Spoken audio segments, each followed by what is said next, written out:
MHz. FM Universitária. Emissora da Universidade Federal de Pernambuco.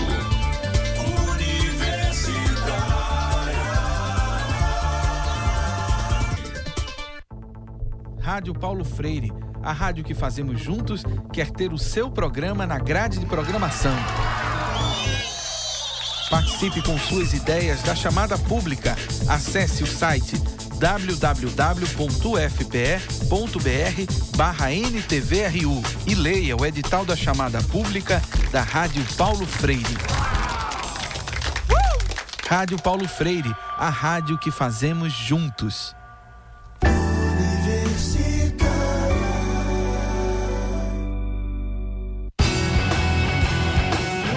Programa Fora da Curva, jornalismo, crítica e diversidade. Olá, começa agora ao vivo, Fora da Curva, seu programa que há 2 anos fala o que a maioria cala. Eu sou Adriana Santana, professora de comunicação da Universidade Federal de Pernambuco. Você nos acompanha pela Universitária FM 99.9, a nossa rádio pública, e por streaming com imagens aqui do estúdio pelo facebook.com/Programa Fora da Curva. A gente está no ar de segunda a sexta, sempre ao vivo, das 11 ao meio-dia, com reprise às 9 da noite. E a gente também está no ar pela Rádio Universitária Paulo Freire, 820 AM. Por falar em Rádio Paulo Freire, é com muita alegria que eu anuncio a grande novidade do dia para a gente. Hoje, 18 de fevereiro, início do ano letivo da UFPE, esse dia foi escolhido para algo muito especial. Daqui a pouco, ao meio-dia, começa a transmissão experimental da Rádio Universitária Paulo Freire, 820 AM. Então, assim que a edição de hoje do Fora da Curva terminar, a gente vai escutar essa transmissão histórica da nossa Rádio Escola no 820 AM ou por streaming, direto do novo estúdio da Rádio Paulo Freire, que fica lá na reitoria da UFPE. Se você quiser conhecer o estúdio, as imagens, acesse ao vivo as redes sociais, @Rádio Paulo Freire. Essa transmissão experimental, ela está sendo preparada com muito carinho por uma equipe de professoras, professores, técnicos, estudantes da UFPE. A Rádio Universitária Paulo Freire é fruto de um sonho. E como sempre diz a professora Ivana Festini, do Departamento de Comunicação, a professora que gestou esse projeto desde o início, um sonho que a gente sonha junto se torna realidade. Então, daqui a pouco, meio-dia, transmissão histórica da Rádio Paulo Freire. Não percam. E aqui no Fora da Curva, a gente fala de um problema que, infelizmente, não é novo, né? Mas ganha ares mais preocupantes nessas primeiras semanas do governo Jair Bolsonaro. Não é de hoje que o Estado brasileiro se mostra omisso e se mostra também protagonista de um intenso ataque contra as populações indígenas. As políticas implementadas desde o período colonial, sob a justificativa do, entre aspas, desenvolvimento da nação, já visavam ao extermínio desses povos, servindo de desculpa para diversas ações etnocidas ao longo dos anos. A possibilidade, por exemplo, de municipalizar a saúde indígena está sendo defendida, né, pelo novo ministro da Saúde, Luiz Henrique Mandetta. Começou a ser defendida já agora no comecinho do ano. Apresenta-se como mais uma dessas ações de desrespeito do governo federal para com as populações indígenas. Além disso, o atual governo segue também com a política de criminalização dos povos indígenas. O atual ministro da Saúde afirmou que lideranças estariam usando aviões do Ministério da Saúde para o tráfico de drogas, sem, contudo, trazer, é importante ressaltar, ainda nenhum dado que comprove essa afirmação, né? Ele solicitou investigação da Polícia Federal e a gente vai acompanhar. Outro grande golpe, minha gente, desferido contra os povos indígenas é que agora a responsabilidade por demarcação de terras indígenas, que era da FUNAI, né? Passa a ficar sob a responsabilidade do Ministério da Agricultura. A gente conhece, né, o Ministério da Agricultura, atualmente dominado por ruralistas, um grupo que historicamente ataca a população indígena em confrontos de terra. É por isso que o Fora da Curva de hoje pergunta: por que tantos ataques aos indígenas aqui no Brasil? E vai participar da entrevista comigo aqui hoje no estúdio Carmen Pancararu. Ela é representante dos trabalhadores de saúde indígena no Conselho Nacional de Saúde. Carmen foi chefe de gabinete da Secretaria de Saúde Indígena. Não é isso, Carmen? Muito bom dia. Sim. Bom dia a todos os ouvintes da rádio. Um prazer estar aqui. Prazer nosso, Carmen. Também conosco, Wilke Torres de Mello.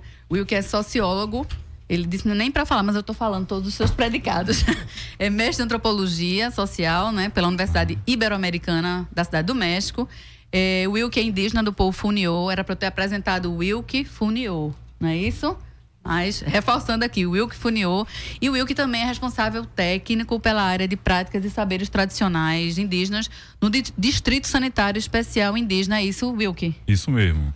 Bom dia a todas e todos os ouvintes da Rádio Universitária, né? É um prazer aceitar esse convite. É um prazer nosso estar aqui para a gente poder fazer esse debate, fazer essa discussão, né?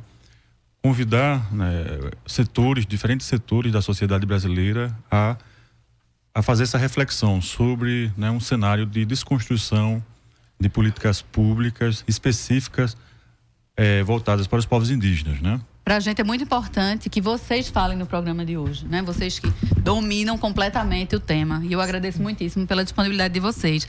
A gente mais tarde também conversa por telefone com Aristóteles Cardona. Ele é professor da Universidade Federal do Vale do São Francisco, a Univasp. Ele é médico, ele faz parte, é médico da família, ele faz parte da Rede Nacional Popular de Médicos. Ele está em Petrolina. Daqui a pouco a gente conversa com ele também sobre essas alterações, né, no sistema de assistência à saúde indígena. Gente, eu queria já começar perguntando, Carmen e Wilke, o que é que significa, na prática, né, o que é que vai acontecer quando realmente essa responsabilidade do governo federal sair, essa responsabilidade pela saúde indígena sair do governo federal, né, da alçada federal, e voltar a ser oferecida pelos municípios, né? O que já aconteceu isso aqui no Brasil outras vezes, né? O que é que significa, minha gente? Não é uma mera mudança, né? De instância, não, né? Com certeza não. A saúde indígena, ela foi pensada, né, pelos movimentos indígenas desde a conferência de 1988 e foi acolhida pelo deputado Sérgio Aroca, que promoveu, né, uma discussão junto aos sanitaristas e acabou propondo a lei que foi aprovada em 99, a Lei 9.836. Então, Carmen, desde 99 que o Brasil passa a responsabilizar, digamos assim, a esfera federal pela saúde indígena, é isso? Sim. A Lei 9.836, que diz que a saúde dos povos indígenas é dever da União, cabendo aos estados, municípios e organizações governamentais e não governamentais atuarem de forma complementar. Certo. Então, essa política de ter uma saúde para os povos indígenas se pautou nas especificidades étnicas e culturais de todos os povos. E atendeu essa demanda exatamente porque os povos indígenas nesse país, eles estão espalhados nos difícil acesso, né? São 305 povos, falam 274 línguas diferentes e estão espalhados nos mais de 5.000 municípios. Em todo o território, né? Em todo o território nacional. Então, organizar uma política de atenção aos povos indígenas foi muito complexo, né? Porque nós estamos fora do contexto urbano. Nós estamos dentro das áreas de mais difícil acesso, tendo uma organização maior de povos indígenas na Amazônia brasileira. Então, organizar esse serviço foi de muita responsabilidade. Né? E hoje nós estamos com todos esses serviços organizados. Hoje nós temos os 34 distritos sanitários especiais indígenas, que são unidades gestoras e que fazem a atenção básica dentro dos povos indígenas. Isso foi implementado nesses últimos 20 anos. Foram implementados de 99 até aqui. Né? No primeiro momento, os serviços de saúde, inicialmente, ficaram sob a organização da FUNASA, né? Que começa esse serviço em 99 e até 2010 conduziu esse serviço. A FUNASA, tu explicas a sigla, por favor? A FUNASA é a Fundação Nacional de Saúde, que dentro da FUNASA tinha um departamento de saúde indígena, aonde eles iniciaram todo o serviço de organização e de estruturação dessa política no âmbito das terras indígenas. né? E apenas em 99, em 2010, é que nós, né, conseguimos uma secretaria especial dentro do próprio Ministério. Porém, eu quero lembrar que de 99 até 2010, nós tivemos a parceria do município, né, que recebia um incentivo do Fundo Nacional de Saúde, que vinha diretamente, era repassado diretamente ao fundo. Vinha de Brasília para os municípios? Vinha do Fundo Nacional de Saúde de Brasília para o Fundo Municipal de Saúde. E esse recurso era gerenciado pelo município para contratação da força de trabalho para os distritos. Né? E foi um período crítico para nós, onde os municípios não tinham o devido entendimento do que esse recurso era destinado a uma população específica, diferenciada, que tem organizações políticas diferentes e atua também em um contexto diferente. Então, essa contratação de recurso humano, na época, trouxe muitos conflitos para os próprios povos e para os distritos gerenciar. Muitas vezes pela incompreensão da gestão pública municipal em gerir esse recurso para a especificidade dos povos indígenas. Né? Depois isso voltou para a União de novo ou não? Depois de 2010 é que conseguimos trazer de volta esse recurso para a União. E hoje é administrada pela Secretaria Especial de Saúde Indígena, gerenciada e coordenada todos os serviços pelo Distrito Sanitário Especial Indígena no âmbito de cada distrito. Wilke, para além das questões financeiras que são muito importantes, né? Essa alteração importante que Carmen contextualizou, né? Agora, pelo menos até o momento, né? Esses recursos são geridos, né? Pela União, pela Secretaria Nacional, né? De Assistência à Saúde Indígena. Mas para além da questão financeira, o que é que significa também os municípios voltarem a gerir a saúde indígena? Que implicações isso pode trazer? É uma experiência que não deu certo, né? Nós vivemos essa experiência, já sentimos na pele como foi, né? Essa experiência durante os anos que os municípios ficaram como unidades gestoras da política de saúde indígena e não deu certo. Não deu certo porque os municípios não possuem estruturas para dar conta, né, dessa especificidade étnica, como Carmen bem colocou. Os municípios não têm essa estrutura, né? O que a gente percebe e escuta de diferentes gestores é que os municípios não dão conta sequer da população geral, né, de suas populações. E não compreendem, não conseguem dar conta, pois, das particularidades, da especificidade étnica dos povos indígenas. Eles não têm a experiência para poder gerenciar a saúde indígena, né? E o reflexo direto disso, né, a repercussão imediata disso, a gente vê na descontinuidade dos serviços, né, dos serviços de saúde na atenção básica, né?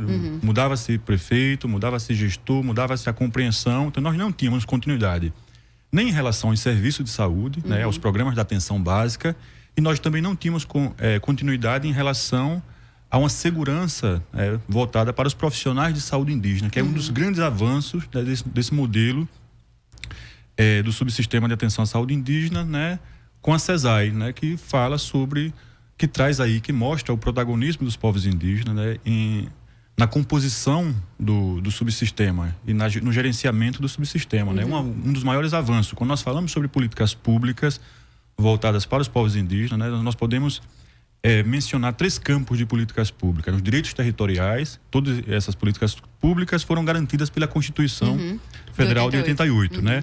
Os direitos territoriais, né, a educação diferenciada e a saúde diferenciada, né? Então nós entendemos que o recurso e a gestão, passando pela CESAI, né, é uma conquista dos movimentos indígenas. Foi uma luta, não se conquistou. Longa, né? Longa. Não se conquistou do dia para a noite, é uma conquista. Nós estamos ainda aprendendo a instrumentalizar, a aperfeiçoar esse subsistema e nós somos pegos de surpresa, nem tanto de surpresa. Nem tão surpresa assim, né? Mas inesperadamente, que fosse tão imediato no começo súbito, né? do novo governo, eles virem a propor, né, a substituição da gestão da saúde indígena passando para os municípios. Então, os povos indígenas, né, do Brasil, em amplos movimentos, né, mobilizações, dizem não à municipalização da saúde indígena, né? Gente, para localizar aqui os ouvintes, a gente está conversando com Carmen Pancararu e Wilco Funiô, e vocês dois estão falando, né, repetiram, né, reiteradas vezes, sobre a importância das especificidades, né, na assistência, não só na assistência, no trato, digamos assim, com a questão indígena. E, infelizmente, a gente tem ouvido justamente o contrário de posicionamentos do novo governo. Fala-se em integração. Que política integracionista é essa, né? Para justificar várias ações, o presidente tem dito que os índios eles querem ser médicos, advogados, então não vão ficar reunidos, demarcados num lugar, isso está errado, né? Eu queria que vocês comentassem esse tipo de postura, digamos assim, né? Que vai, acredito, de encontro ao que vocês, totalmente contrário ao que vocês estão nos conversando aqui conosco, né? As autoridades políticas, né, do momento, eles estão realmente fazendo essa discussão, né, falando por nós de que é uma necessidade urgente dessa integração dos povos indígenas, né, e não precisa de um sistema paralelo. Bem, o subsistema de atenção à saúde dos povos indígenas não é um sistema paralelo. Ele é um dispositivo do SUS. E garantido na Constituição, garantido, né? Na Constituição Federal. E faz parte, né, atender à especificidade de um povo, está dentro de um dos princípios do SUS, que é a equidade. No entanto, né, os povos indígenas, eles estão inseridos nessa política diferenciada, nessa atenção diferenciada, mas está dentro do Sistema Único de Saúde. Diferenciada não quer dizer privilegiada, né, não gente? quer dizer privilegiada. Né? Nós não estamos na busca de privilégios. Nós só estamos reafirmando, né, o compromisso do governo em atender às especificidades de qualquer povo que organizadamente esteja em um contexto de atuação dentro de sua própria cultura. Então, os povos indígenas, eles têm organização própria, né? Eles atuam no contexto cultural, né? E por isso que a atenção deve ser voltada para atender essas especificidades. Os povos indígenas pensam a saúde de forma diferenciada também, têm os seus próprios mecanismos de saúde. E a proposta de se trabalhar essa saúde no contexto dos povos indígenas é fazendo a interação, né, dessas duas formas de fazer saúde. É a saúde tradicional dos povos indígenas com a biomedicina. E esse diálogo deve ser permanente. E nós estamos fazendo isso. Então, nós não... O município, a proposta de trazer a saúde para o município não está dentro, né, da organização dos territórios indígenas, porque o município tem essa responsabilidade independente da saúde estar municipalizada ou não. O município tem essa responsabilidade de promover a saúde junto aos seus munícipes. No entanto, os municípios não dispõem dessa estrutura, né, de atender às dificuldades de quem está na área rural, de quem está dentro da terra indígena, pelas dificuldades de acesso que se tem, né? Então, nós estamos discutindo, dizendo não à municipalização pelas dificuldades já vivenciadas e olhando também as dificuldades de quem está do nosso lado, na área rural, que não tem essa assistência como gostariam de ter. Então, a mobilização, ela é forte hoje em todo o país, né? E todos os povos indígenas diz não à municipalização pela experiência negativa já vivenciada. A gente vai escutar daqui a pouquinho o Wilke, porque eu quero trazer algumas opiniões, alguns comentários de ouvintes. A gente está tendo uma participação muito boa. O ouvinte Adriano Bezerra dizendo, se o ministro está falando que existe tráfico de drogas nas aldeias, que se prove. É muito fácil falar, eu quero ver as provas e os flagrantes. O ouvinte Clênio Eduardo Silva, parabéns, Carmen. Edi Júnior diz que o debate de vocês está muito bom. Clênio Eduardo Silva novamente. O governo adotou uma política de perseguição aos indígenas no nosso país. A ouvinte Janer Paiva, parabéns, Carmen, nossa guerreira. Seu fã-clube está todo aqui, Carmen. Clênio novamente, o governo sequer sabe o que significa saúde indígena e agradece aqui o espaço. Não tenho que agradecer, o Fora da Curva é um programa que fala que a maioria cala mesmo. A gente tem que trazer as vozes de quem pode e deve falar sobre o assunto. E ele também diz que, Clênio Silva diz que municipalizar vai significar um retrocesso. Wilke, por favor.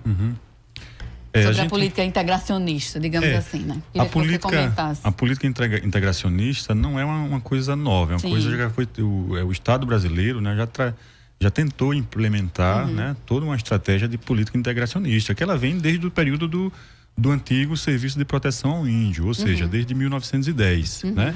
Que a lógica da política integracionista era, né, pulverizar os povos indígenas, né, na população geral brasileira, ou seja, acabar com as identidades culturais, com as especificidades étnicas, com os valores culturais dos povos, com os direitos territoriais, né? E esse era o objetivo da política integracionista, que não conseguia enxergar outro fim que não fosse esse, né? No entanto, a Constituição de 88 reconheceu os direitos originários, ou seja, os Funiô, os Pancararu, os Xucuru, teriam como futuro não era ser integrados à sociedade brasileira, mas eles poderiam se identificar como Funiô, como Xucuru, mesmo convivendo e mesmo participando de diferentes espaços da cidadania brasileira. Né? Para bem da verdade, quem deveria ter se integrado é quem chegou depois.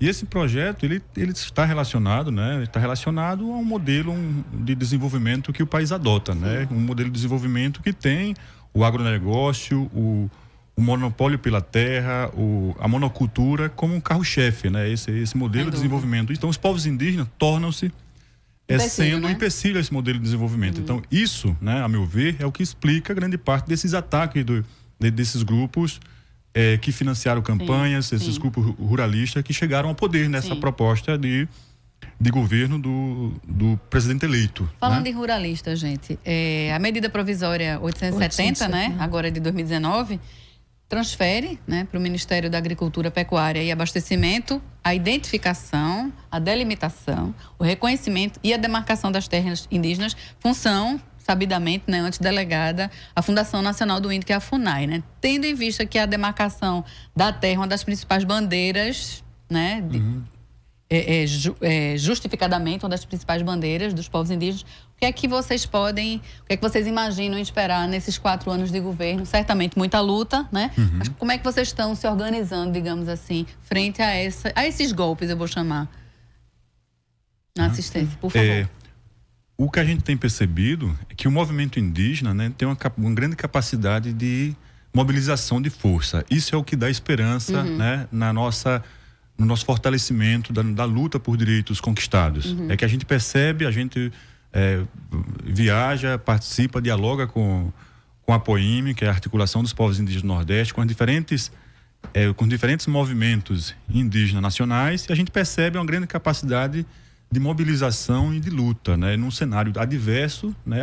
A resposta que nós temos do movimento indígena tem sido esse. Isso nos dá esperança para fazer esse enfrentamento, que é um enfrentamento necessário, né? Sim. Os movimentos sociais no Brasil hoje estão muito recuados, e com essa política de enfrentamento desse governo, a gente percebe que o movimento indígena está ganhando um protagonismo num cenário nacional. Isso, como eu dizia antes, né, é o que de certo modo nos alegra, mas nós sabemos o quanto é difícil, né, esse cenário, um cenário de desmonte de políticas públicas específicas e diferenciadas para os povos indígenas, que não é importante a gente lembrar que não é somente em relação à saúde, em relação à saúde, à educação, aos direitos territoriais, como foi bem dito aqui, né? A segurança também, né? Como você segurança, a gente tem percebido situações de violência nos territórios indígenas, o aumento das violências, da violência armada sobre os territórios semanalmente, indígenas. Né, gente? A gente tem recebido notícias de atos de extrema violência, né, praticados em reservas indígenas, incêndios criminosos aqui em Pernambuco, né, assassinatos.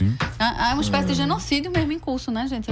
Então, levar o pé a preocupação maior dos povos indígenas, que iniciou o governo Bolsonaro com a proposta de desmonte da FUNAI, a Fundação Nacional do Índio, que é a responsável, né? É o órgão indigenista oficial responsável pelos povos indígenas. Então, retirar da FUNAI a organização das questões territoriais é fragmentar esse órgão. E fragmentar, enfraquecer o direito dos povos indígenas, né? A Constituição Federal, nos seus artigos 231 e 232, que garante aos povos originários o direito a seus territórios e que esta está sob a responsabilidade, né, do governo federal, nos preocupa. Porque a FUNAI, ela funcionou desde 1967, ela funcionou dentro do Ministério da Justiça, como uma forma militar, né? Exatamente, na época, né? Como uma forma de garantir aos povos indígenas os seus direitos originários. Né? Então, tirar a FUNAI do Ministério da Justiça e colocar esse departamento tão importante para os povos indígenas dentro do Ministério da Agricultura nos traz uma preocupação muito grande. Sem dúvida. Né?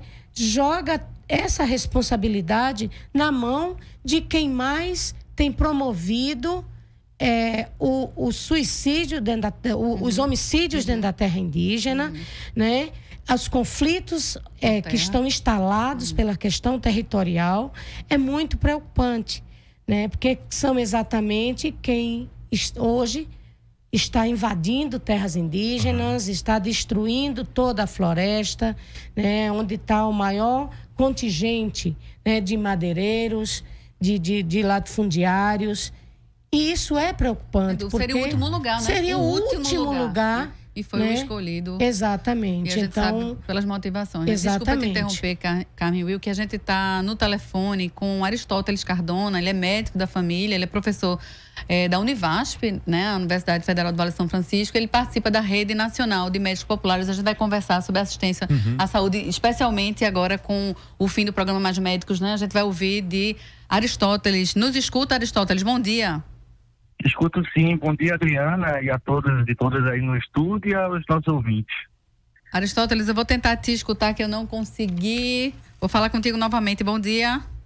Bom dia, Adriana. Agora, tudo bem, Aristóteles? Não sei se você está conseguindo acompanhar o debate aqui com a gente. A gente está com Carmen Pancararu e está com Will Kifuniô falando sobre vários golpes, né, desferidos contra as populações indígenas aqui no Brasil. E eu queria ouvir de ti, Aristóteles, né? Está aí em Petrolina, com o fim do programa Mais Médicos. A gente sabe que boa parte dos médicos que atuavam em terras indígenas eram médicos cubanos, né? A gente quer entender como é que isso tem funcionado ou como é que isso vai funcionar a partir de agora, né? Como é que você tem visto isso aí, Aristóteles? Essa é uma grande questão, Adriana, e a gente tem tido muita preocupação, porque até hoje a gente não tinha tido ainda uma política como Mais Médicos que promoveu, né, a chegada de profissionais, em sua grande parte cubanos, como era o nosso caso aqui em Pernambuco. Salvo engano, eram 14 ou 13 que nós tínhamos até então. E ao que parece, a gente não tem nenhuma perspectiva de realmente preencher isso, né? Com a última chamada, a gente, salvo engano, tinha tido um anúncio de 6 ou 7 médicos que estavam entrando.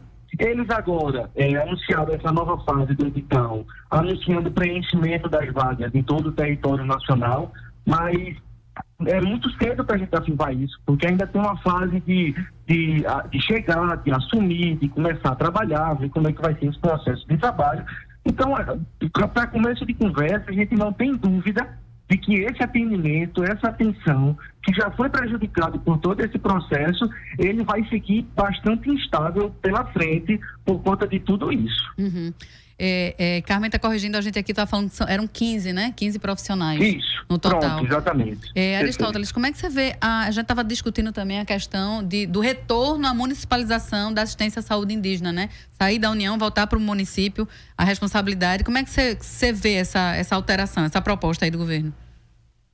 Eu também enxergo, Adriana, com uma grande preocupação, porque esse atual modelo, depois de tantos modelos que foram se passando ao longo das últimas décadas, eu enxergo como uma grande conquista, né? Que apesar das suas debilidades, das suas dificuldades, ele, por exemplo, a partir da definição dos distritos sanitários especiais indígenas, era levado em consideração, ou foi levado em consideração, todos os aspectos etnográficos, geográficos e epidemiológicos, principalmente. E a partir do momento em que eles acenam com essa possibilidade de jogar essa responsabilidade para os municípios, a gente enxerga, sem dúvida nenhuma, um grande problema.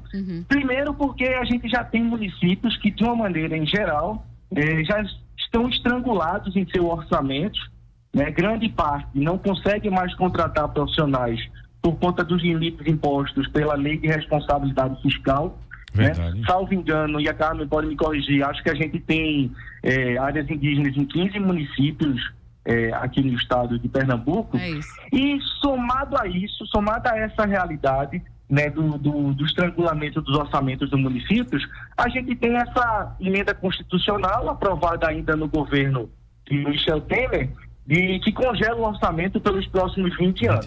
Então imagine que a gente tenha serviços de saúde, alguns melhores, outros mais precários, mas que já funcionam subfinanciados, com muita dificuldade, que vão passar a ter uma demanda, dezenas de milhares, talvez, acho que mais de 40 mil indígenas que passariam agora a depender ou a utilizar os serviços municipais. Então, sem dúvida nenhuma, estamos falando de mais um grave problema. Sem dúvida. Pessoal, vocês querem complementar o diálogo aqui com Aristóteles? Exatamente. Nós temos hoje em torno de 48 mil índios, né, cadastrados dentro de terra indígena e espalhados realmente em 15 municípios aqui de Pernambuco, onde nós temos estruturas montadas de saúde e de saneamento básico e ambiental dentro de todas essas terras indígenas,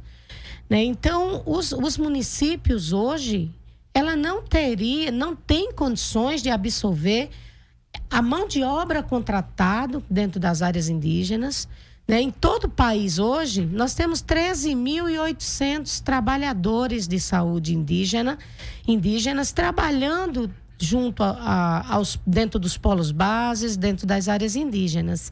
É complicado imaginar, uma vez que o município realmente já está dentro do seu limite, já está estrangulado, e não se tem uma proposta ainda desenhada, uma proposta construída, onde a gente não consegue visualizar como vai ser feito essa reorganização de serviço, né? Uma vez que as comunidades indígenas tem comunidades que estão muito mais organizadas na questão estrutural do que o próprio município, pelo tamanho dos municípios que nós temos aqui em Pernambuco, né? Município que não dispõe de estrutura quase nenhuma para atender sua população. Então, nós não queremos estar inserido em nenhuma frente que venha prejudicar a organização do próprio município, porque não é prioridade nossa, nós não temos essa intenção de atrapalhar os serviços que já estão organizados. Nós queremos que o município continue atuando de forma complementar às nossas ações. E assim a gente tem trabalhado desde 99 e tem dado certo, né? As equipes desenvolvem a promoção de saúde e está sempre dialogando com a saúde do município e fazendo as ações complementares. Eu queria agradecer a Aristóteles Cardona pela participação. Aristóteles, muito obrigada. Eu que agradeço a possibilidade, e eu gostaria só de reforçar, apesar de não ser minha especialidade, uma outra preocupação, que é com relação a conflitos locais.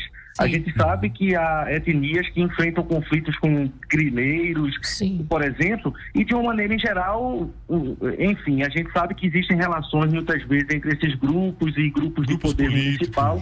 Então eu temo que poderia haver uma política claramente intencional contra as etnias a partir desse processo. Sem dúvida, até grupos ligados diretamente às prefeituras, né? A gente vê Exatamente. isso Perfeito. sempre, né? O Will queria fazer Exatamente. algum diálogo com com Aristóteles.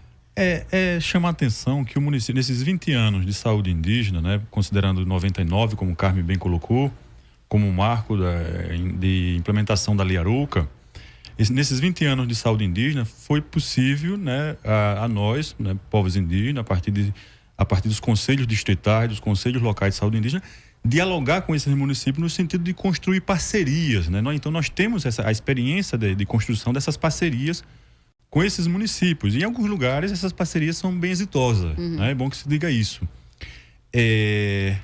Mas a gestão da saúde indígena, né, não pode sair do protagonismo indígena. É bom lembrar que grande parte dos profissionais, né, dentro das comunidades indígenas, né, dentro do distrito sanitário, são formados por indígenas. Então isso fala muito do protagonismo. No campo de participação social, de controle social, né, os povos indígenas conseguiram, em termos de política pública, avançar bastante. E essa é uma das grandes conquistas da saúde indígena. Então nós, por nós mesmos, estamos aprendendo a fazer nossa saúde indígena, né? Então não é de uma hora para outra que esse campo vai ser desconstruído para ser entregue em grupos políticos locais que não têm nenhuma compreensão, muito pouca compreensão sobre essas formas de organização dos povos indígenas. E como Aristóteles falou, muitas vezes até conflitantes, né? Aristóteles, muito obrigada novamente. A gente conversa contigo, se possível, por favor, outras vezes sobre o tema. Queremos você Muito de volta bem. aqui no Fora da Curva. Tá bom, muito obrigado. Então, um abraço a todos. Obrigada Abraço. também. Bom dia para você. Tchau. Gente, a gente tem que entrar num intervalo bem rápido e a gente volta novamente daqui a pouco conversando sobre a questão indígena aqui no Brasil. Até daqui a pouco. Programa Fora da Curva. Informação a serviço da maioria. Universitária FM. 99.9. Você sabia que é possível encaminhar o seguro-desemprego de casa pelo computador? Funciona assim.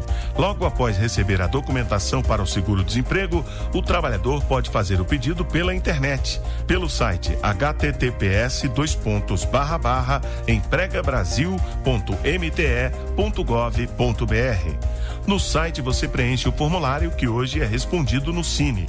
O prazo de 30 dias para receber o benefício começa a contar a partir deste momento. O trabalhador ainda precisa comparecer a uma agência do Cine pessoalmente para evitar fraudes. Mas o atendimento é mais rápido e o prazo para receber o dinheiro também. Você encontra mais informações no endereço na internet trabalho.gov.br. Acesse todo o conteúdo em vídeo da nossa rádio pública a hora que quiser, direto no YouTube. Se inscreva no nosso canal youtube.com/99 Universitária. Programas especiais, entrevistas e apresentações musicais exclusivas. O rádio como você nunca viu. youtube.com/99 Universitária. A Rádio Universitária AM agora é Rádio Paulo Freire. Quer ter um programa na rádio? Então se liga na chamada pública que vai selecionar propostas para compor a nossa programação. Você pode inscrever seu programa de 25 de janeiro até 28 de fevereiro. Mais informações no edital que você encontra no site www.fpe.br/NTVRU. Você curte festivais de música? Sempre sai da programação com a nova banda favorita? Então agora você vai poder ouvir e conhecer mais sobre elas aqui na Rádio Universitária. Toda quarta-feira é dia de Circulatório, o programa que conecta você com o circuito de festivais. Música, entrevistas, coberturas e muita informação sobre a nova música independente do Brasil. Circulatório, você conectado com o circuito de festivais.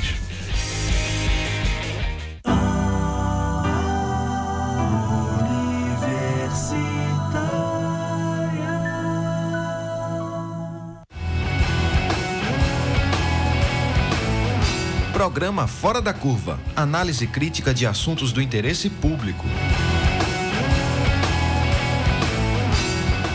Olá, o programa Fora da Curva está de volta, o seu programa que fala o que a maioria cala. A gente está aqui no estúdio falando sobre a questão indígena no Brasil.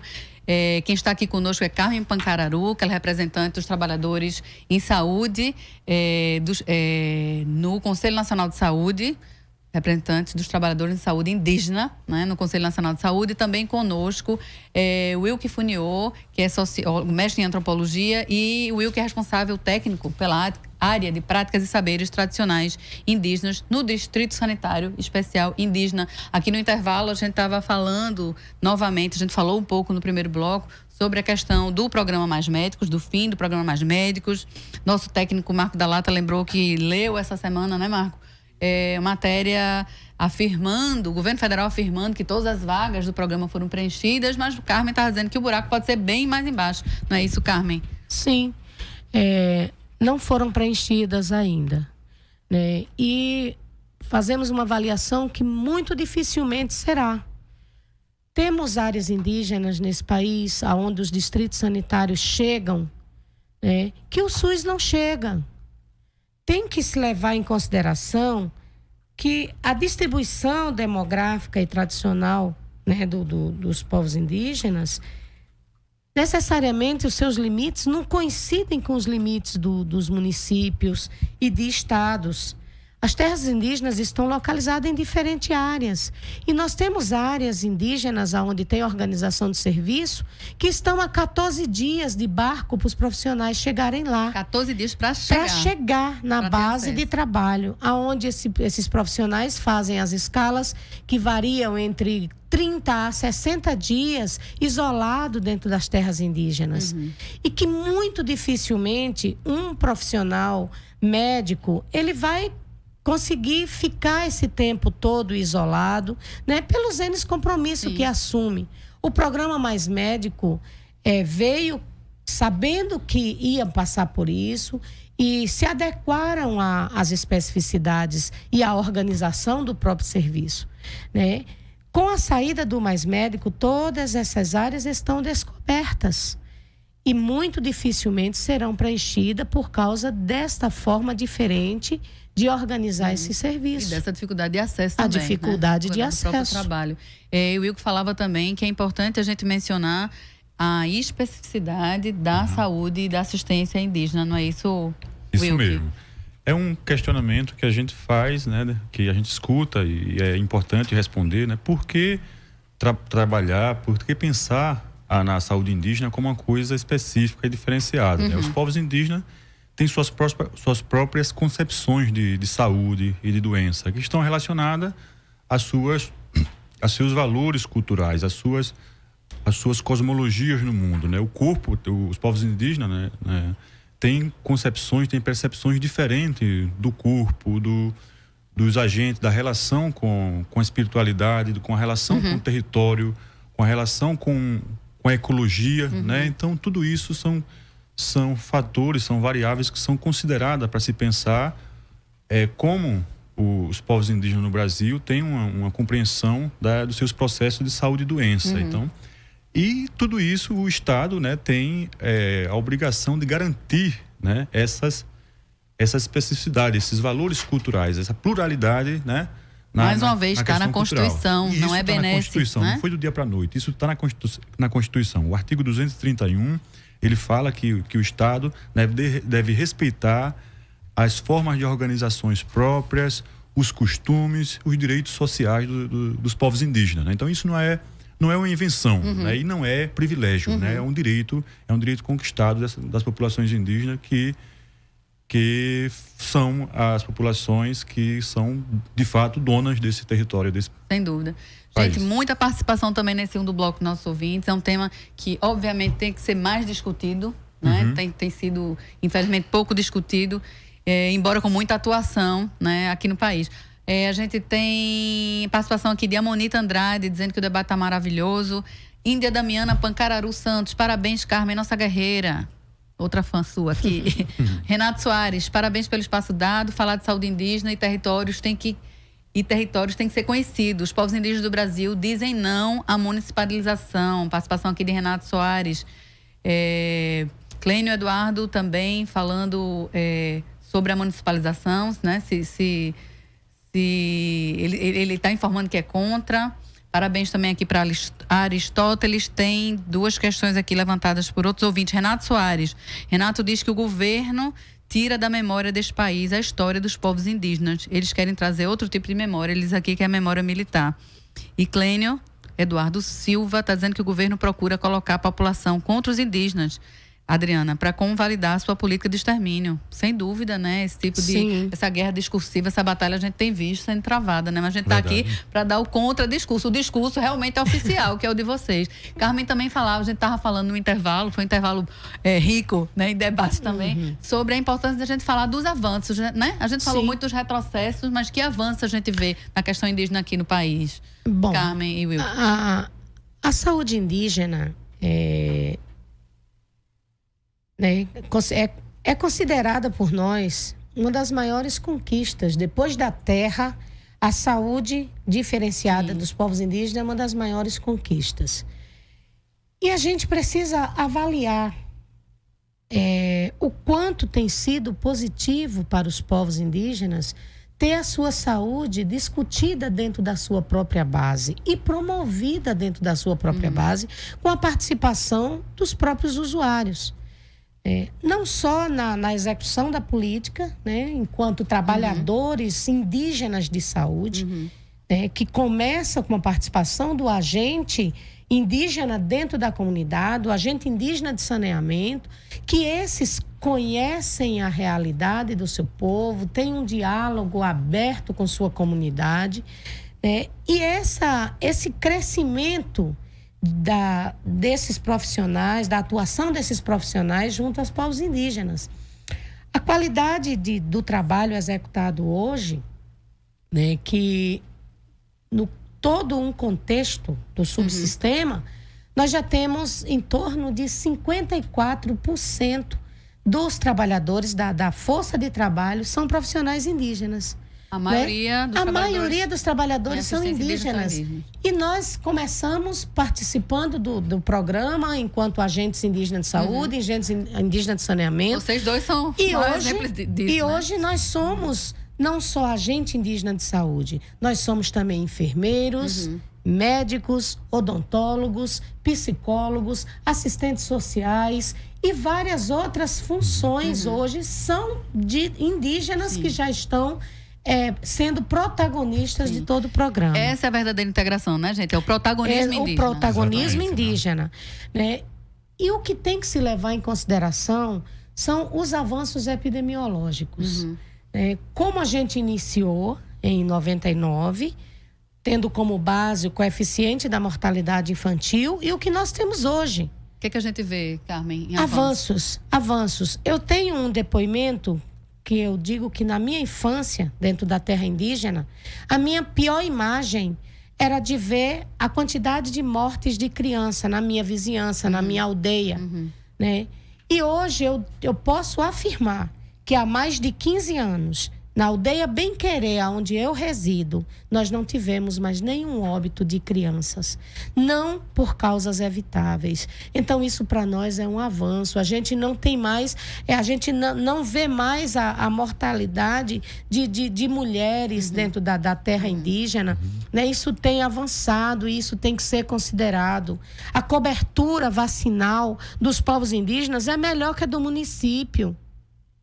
Né? Nós estamos atuando de uma forma de promover saúde de uma forma muito séria. Tem dificuldades a serem enfrentadas? Claro que tem. Nós temos áreas indígenas ainda que também é complicado para qualquer ação chegar, é complicado, porque nós ainda temos resistência culturais, temos a questão do difícil acesso em algumas áreas do país. A saúde precisa ser implementada, precisa ser melhorada, né? Mas nós temos regiões onde a saúde indígena tem avançado muito. E Pernambuco é prova disso. E voltar atrás nisso é inimaginável, voltar atrás é retrocesso. Pega o Distrito Sanitário Especial Indígena como exemplo. para fazer uma análise mais geral dos indicadores de saúde. Will, que é isso que está em risco com a municipalização também? É isso que está em risco, né? A cobertura dos serviços de saúde no território, como o Carme bem pontua, é dos grandes avanços, né? na saúde indígena, né? Nós temos em praticamente todos os serviços, né, ofertados no território, né, no nível da atenção básica, nós temos resultados muito satisfatórios, muito exitosos, né, que varia de distrito para distrito, né? Nós podemos ter dados mais modestos em outros distritos, a gente reconhece isso, né? Mas os povos indígenas, né, são protagonistas, em geral, e os profissionais indígenas em saúde, né, são os primeiros que se formaram em medicina, enfermagem, e retornaram para suas comunidades para trabalhar com a saúde de suas populações.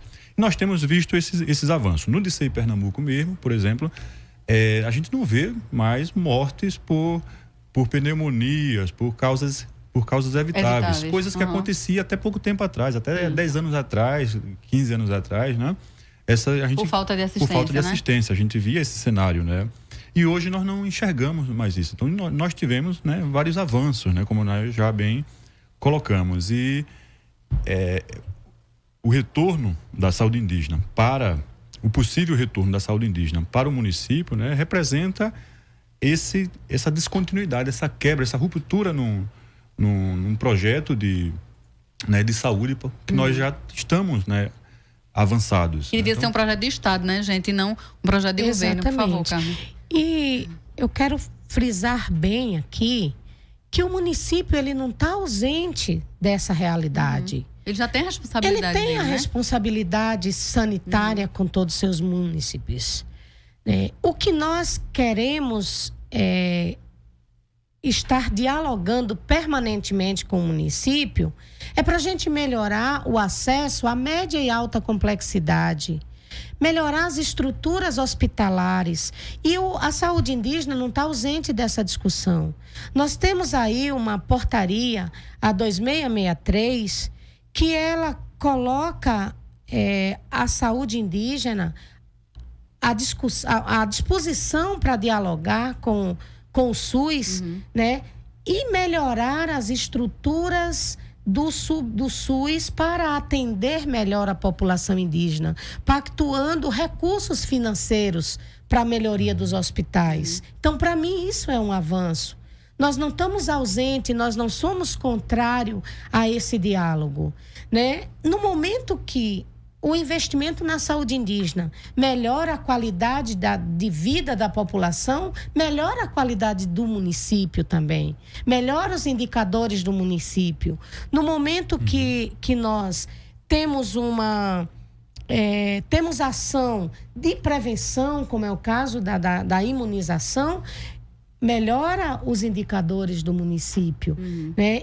E a gente está discutindo, nós temos um diálogo bom dentro das comissões regionais de saúde, né? Nós temos a inclusão dos indígenas nos conselhos municipais, no Conselho Estadual de Saúde, assim como nós temos a participação da Secretaria Estadual de Saúde e das Secretarias Municipais de Saúde dentro do controle social da saúde indígena. Então, esse diálogo ele já acontece, né? Então, é uma questão de complementar, avanços, né? Complementar e continuar fazendo a saúde acontecer, porém, sabendo que tem os atores, que é o governo federal, atuando conforme está na Constituição Federal, e o município atuando no território, fazendo as ações de papel do município, né?